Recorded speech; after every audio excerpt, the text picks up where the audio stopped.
வெறுமனே ஒரு அந்நிய செலாவணி வருமான டாலர்களுக்காக எங்களுக்கு பொருத்தமில்லாத, எங்கள் சூழலுக்கு பொருத்தமில்லாத, எங்களுடைய அரசியல் பொருளாதார இருப்பை சிதைக்கின்றதான ஒரு முயற்சியை எந்த நிலையிலும் நாங்கள் ஏற்றுக்கொள்வது ஒரு பொருத்தமற்றதாகவே இருக்கும். வெறுமனே ஒரு அந்நிய செலாவணி வேண்டும் என்பதற்காக அதற்காக நாங்கள் கொடுக்கும் விலை பல மடங்கு பெரியது. அந்த மக்களுக்கான உயிர் வாழ்வதற்கு தேவையான கடல் உணவு புரதத்தை இழக்கின்றோம். அந்த மக்களுடைய பொருண்மையத்தின் பேரால் யாரோ ஒருவருடைய நிரந்தரமான சுரண்டலுக்கு கீழ் அந்த மக்களை கொண்டு போய் சிறை வைக்கின்றோம், பணைய கைதிகளாக்கின்றோம். அந்த மக்களுடைய அறிவும் அனுபவமும் ஒரு சிறிய விடயத்துக்குள் முடக்கப்படுகின்றது. ஒரு தலைமுறை முடக்கினால் காணும். அதுக்கு பிறகு யாருமே கடலுக்குள் இறங்க மாட்டார்கள், முற்றாக கடலிலிருந்து அந்நியப்படுவார்கள். மானிடன் என்று உணவு தேடி வேட்டையாட துவங்கினானோ அந்த வேட்டை நிலத்திலும் நீரிலும் நிகழ்ந்தது. நீரில் நிகழ்ந்த வேட்டைதான் அது கடற்தொழிலாகியது. அதுதான் இன்று உலகெங்கும் தொடர்ந்து கொண்டே இருக்கின்றது. அத்தகைய அந்த மானிட பண்பாட்டின் தொடர்ச்சி இதுவரை காலமும் இருக்கின்ற இந்த மக்களுடைய இருப்புக்கு காரணமான ஒரு இயற்கை வேளாண்மை, அதனை சிதைப்பதோ அந்த பண்பாட்டை சிதைப்பதோ எந்த விதத்திலும் ஏற்புடையது அல்ல. வெறுமனே ஒரு அந்நிய செலாவணி வேண்டும் என்பதற்காக அதற்காக நாங்கள் கொடுக்கும் விலை பல மடங்கு பெரியது. அந்த மக்களுக்கான உயிர் வாழ்வதற்கு தேவையான கடல் உணவு புரதத்தை இழக்கின்றோம். அந்த மக்களுடைய பொருண்மையத்தின் பேரால் யாரோ ஒருவருடைய நிரந்தரமான சுரண்டலுக்கு கீழ் அந்த மக்களை கொண்டு போய் சிறை வைக்கின்றோம், பணைய கைதிகளாக்கின்றோம். அந்த மக்களுடைய அறிவும் அனுபவமும் ஒரு சிறிய விடயத்துக்குள் முடக்கப்படுகின்றது. ஒரு தலைமுறை முடக்கினால் காணும். அதுக்கு பிறகு யாருமே கடலுக்குள் இறங்க மாட்டார்கள், முற்றாக கடலிலிருந்து அந்நியப்படுவார்கள். எனவே அங்கு அவர்கள் கடலை விட்டு அந்நியப்படுத்தப்படும் போது ஒரு மானிட சமூகம் இந்த இயற்கையின் வளங்களில் ஒன்றான கடலின் மீது கொண்டிருக்கக்கூடிய ஆளுமை அவர்களிடமிருந்து பிரிக்கப்படுகின்றது. இது மிகப்பெரிய ஒரு இடப்பெயர்வாக முடியும். இதன் மூலம் இந்த பொருத்தமற்ற இந்த யாழ்ப்பாண குடாக்கடல் நீரேறிக்குள்ளும் ஏனைய இந்த வலயங்களுக்குள் இதுகளை போடுவதன் மூலம் இதனுடைய இயற்கை இதை ஒரு சேறு படிந்த ஒரு சாக்கடலாக மாற்றுகின்ற, அப்படி பார்த்தால் இந்த பொருளியல் அறிஞர்கள் கூறுவது போன்ற ஒரு சந்தர்ப்ப செலவு, கடல் அட்டையை உற்பத்தி செய்து கொடுத்து பெறுகின்ற அந்நிய செலாவணி வருமானத்துக்கு எதிராக நாங்கள் கொடுக்க போற சந்தர்ப்ப செலவு என்பது பல பரிமாணங்கள் கொண்டது. நாங்கள் அவ்வாறு செய்ய முடியாது.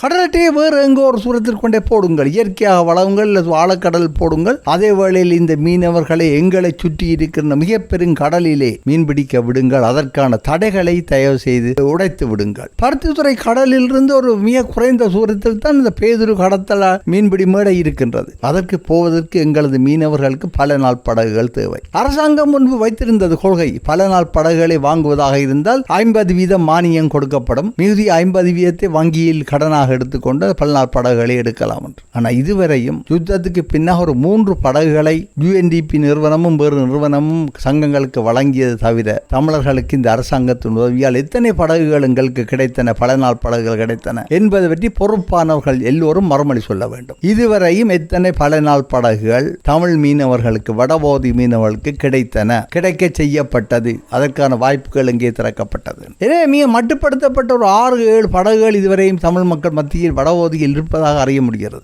அவர்களுடைய சொந்த முயற்சியினால் அவர்கள் நீரோளம்பு போன்ற பகுதிகளிலிருந்து 2ஆம் தரமாக வாங்கியவை தவிர அரசாங்கத்தின் மானியத்திலும் நன்கொடையிலும் சலுகையிலும் தமிழர்களுக்கான பல்நாள் படகுகள் வழங்கப்பட்டதற்கான ஆதாரம் இதுவரையும் இல்லை. எனவே இந்த தமிழ் மீனவர்களுடைய ஆளுமையை ஏன் முடக்குகின்றீர்கள்? இந்த முடக்குகிறதுக்கு பின்னால் உள்ள காரணம் என்ன என்ற ஒரு கேள்வி எங்களிடம் இருக்கின்றது. மிக ஆழமான கேள்வி இருக்கின்றது. இந்த கடலின் மேல் அவர்கள் கொண்டிருந்த ஆளுகைதான் நெருக்கடி காலத்தில் அவர்களை இந்த தமிழ்நாட்டுக்கும் இலங்கை தீவுக்கும் இடையில் ஒரு மிகப்பெரிய நெருக்கத்தை கொண்டு வந்தது.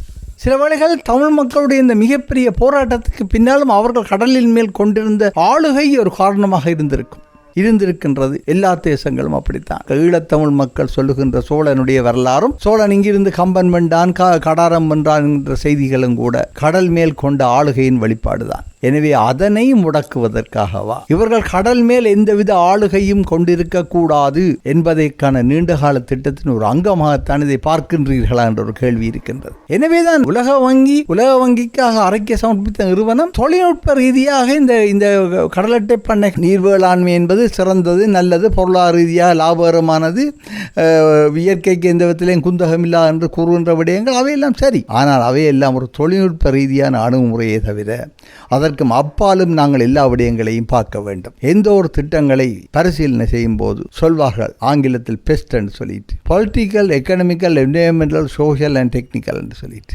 அரசியல், பொருளியல், சூழலியல், சமூகவியல், தொழில்நுட்பவியல் பரிமாணங்களிலும் அந்த திட்டத்தினால் வரக்கூடிய சாதகவாதங்களை நாங்கள் அணுக வேண்டும். அவ்வாறு அல்லாமல் வெறுமனே ஒரு லாபகரமான முயற்சிக்காகவோ, யாருடைய நன்மைக்காகவோ, யாருடைய அவசரத்துக்காகவோ இந்த திட்டங்களை போடுவது என்பது மிகவும் கவடத்தனமானது. எனவேதான் நாங்கள் கூறுகின்றோம், இது சம்பந்தமாக தெளிவாக பேசி இருக்க வேண்டும். அவசரப்பட்டு இவ்வளவு விடயங்களையும் பாஞ்சு விழுந்து செய்வது என்பது மிகவும் சந்தேகத்துக்கு உரியது, மிகவும் விமர்சனத்துக்கு உரியது. நாங்கள் இதை தெளிவாக அணுக வேண்டும், தெளிவாக பார்க்க வேண்டும். இலங்கை தீவின் 40% கடலை கொண்டிருக்கின்ற மக்கள் இந்த கடல் வளத்தை ஆளுகின்ற உரிமையை படிப்படியாக இழந்து கொண்டே இருக்கின்றார்கள் கடந்த 4 தசாப்தங்களாக. அதனுடைய கூர்மைப்படுத்தப்பட்ட வடிவமாக ஒரு மாற்று வழிகள் மூலம் இத்தகைய முயற்சிகள் எடுக்கப்படுகின்றதா என்ற நியாயமான கேள்விக்கு எல்லோரும் மனம் திறந்து பேச வேண்டும். வெறுமனே ஒரு அந்நிய செலாவணி வருமான டாலர்களுக்காக எங்களுக்கு பொருத்தமில்லாத, எங்கள் சூழலுக்கு பொருத்தமில்லாத, எங்களுடைய அரசியல் பொருளாதார இருப்பை சிதைக்கின்றதான ஒரு முயற்சியை எந்த நிலையிலும் நாங்கள் ஏற்றுக்கொள்வது ஒரு பொருத்தமற்றதாகவே இருக்கும். அதுதான் இங்கு நான் பேசக்கூடிய ஒரு கருத்தாக இருக்கும். நன்றி.